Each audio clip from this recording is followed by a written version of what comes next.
यहाँ तक कि अगर उसको कॉपी पेन की आवश्यकता होगी हम अपने घर से खरीद के देंगे, यहाँ तक कि किताब की आवश्यकता होगी हम खरीद के देंगे। Hey guys, welcome back to new videos. तो गाइस, आज का ब्लॉग स्पेशली उन लोगों के लिए है जो स्टूडेंट्स हैं, जो पढ़ाई करते हैं। और इस ब्लॉग को बनाने का आइडिया मेरा नहीं। हाय, मेरा नाम है अंकित, जो मैं क्लास 11 में पढ़ता हूँ और ये मेरा आइडिया था। हाय एवरीवन, मैं हूँ प्रिंस कुमार, जो कि क्लास 12 का स्टूडेंट हूँ। मैं मीरा एकेडमी इंस्टीट्यूट में पढ़ता हूँ। हाय, मैं हूँ अर्जुन और मैं मीरा एकेडमी में क्लास 12 में पढ़ता हूँ और ये मेरा आइडिया था। हाय, मेरा नाम सलाम, मैं 11 में पढ़ता हूँ, ये मेरा आइडिया था। इनका था। तो आइए बिना किसी देरी किए ब्लॉग को शुरू करते हैं। और सबसे पहले चलते हैं हम जनता बाजार पे, जहाँ पे इंस्टीट्यूट है।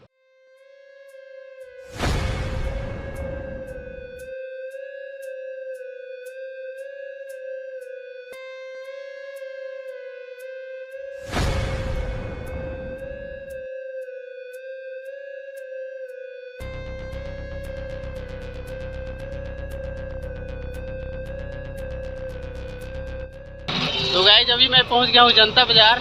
आगे का सीन आपको मीरा एकेडमी के अंदर चल के दिखाते हैं।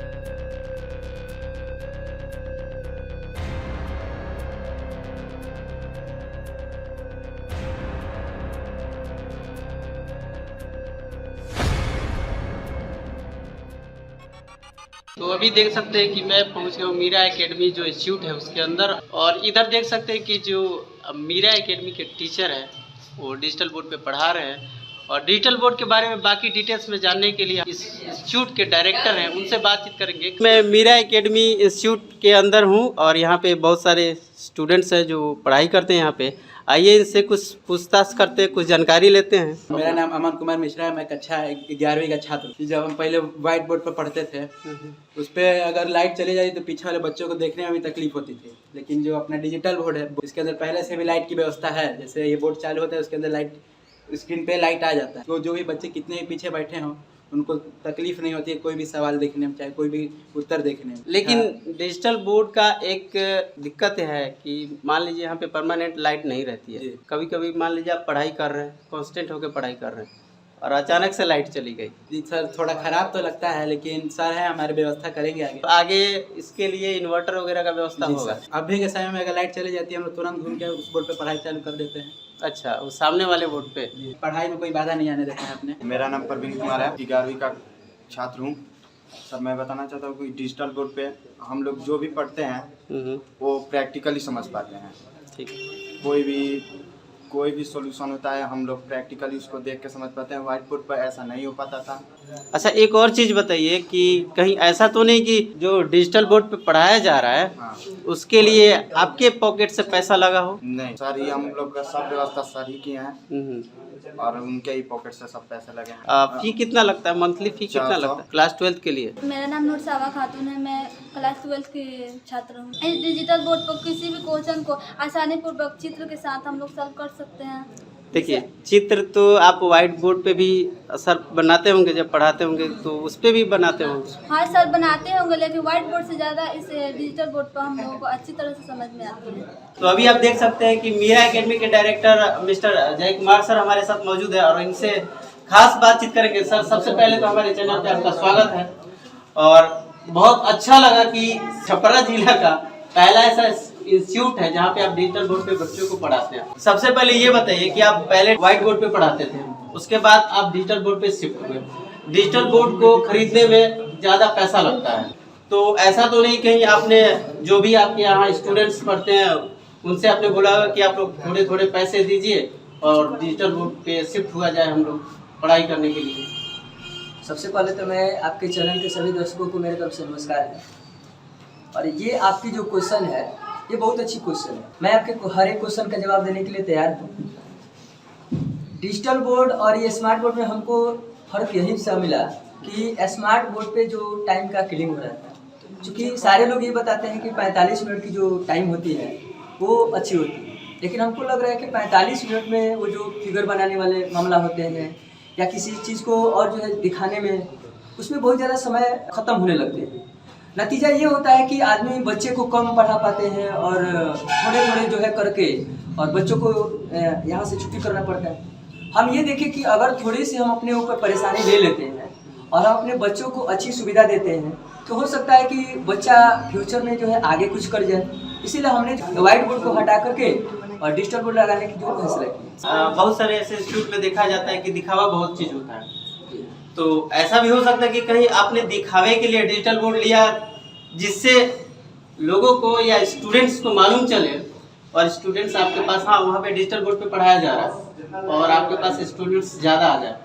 डिजिटल बोर्ड एक दिखावे का मतलब तो नहीं है सर। सर मेरा कहना ये है कि दिखावा करने में और काम करने में बहुत अंतर होता है सर। हमको दिखावा नहीं करना है, हम ये सोच रहे हैं, जैसे लोग कहते हैं कि कीचड़ में कमल खिल जाता है, तो हमको कीचड़ में कमल खिला के रखना है, क्योंकि कमल जल्दी मिलता नहीं है और जो मिलता है तो सर लोग उसको बहुत ज़्यादा पसंद भी करते हैं। तो इसलिए हमको सर दिखावा करना नहीं है, बच्चे जो भी आए अच्छा से यहाँ फ्यूचर का निर्माण करें।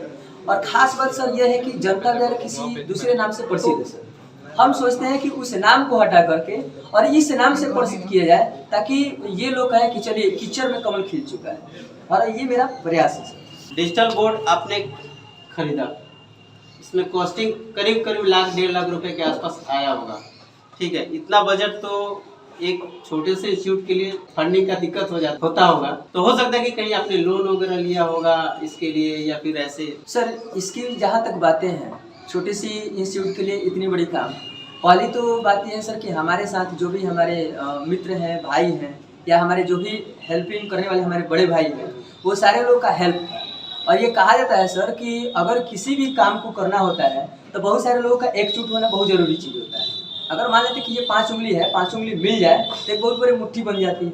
जैसे हमारे टीम में काम करने वाले हमारे ये सत्येंद्र भाई हैं, और कृष्णा सर है, रवि सर है, अभिमन्यु सर है और नितेश जी हैं।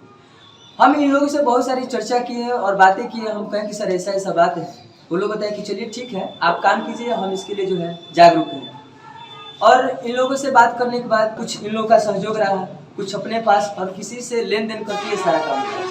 लेकिन आप जहाँ तक ये आपके मन में ख्याल आता होगा या आपके दर्शकों को ख्याल आता होगा कि कहीं सर जी बच्चों से पैसा लेकर के, तो सर ये मेरा मन में ये नहीं है कि हम बच्चों से लेकर, नहीं सर, बच्चे भी किसी दूसरे के ऊपर डिपेंडेंट नहीं सर। देखिए क्या होता है कि किसी भी इंस्टीट्यूट या स्कूल में ज़्यादातर देखा जाता है कि अगर कोई चीज़ खरीदा जाता है तो कहीं ना कहीं स्टूडेंट्स के जेब पे पड़ता है वो चीज़, क्योंकि आपने खरीद लिया और स्टूडेंट पे कर दिया कि हाँ भाई इतना इतना पैसा डिजिटल बोर्ड हम खरीदे हैं तो इतना इतना पैसा लगेगा, उसके लिए फंडिंग तो चाहिए। हम आपकी बातों को मानते हैं सर, पर ऐसा हम नहीं सोचते हैं सर। हम ये सोचते हैं कि मेरा जो है वो है, ये लड़का किसी दूसरे के ऊपर डिपेंडेंट है सर, ये भी अपने माई बाबूजी के ऊपर डिपेंडेंट है, ना कि ये कमा रहा है। अच्छा सर, एक और बात हमको बताइए कि आपके यहाँ अगर मान लीजिए कोई स्टूडेंट्स आए बिल्कुल गरीब हो, ठीक है जी, तो क्या वो आपके यहाँ एजुकेशन ले सकता है? बिल्कुल फ्री ऑफ कॉस्ट ले सकता है। यहाँ तक कि अगर उसको कॉपी पेन की आवश्यकता होगी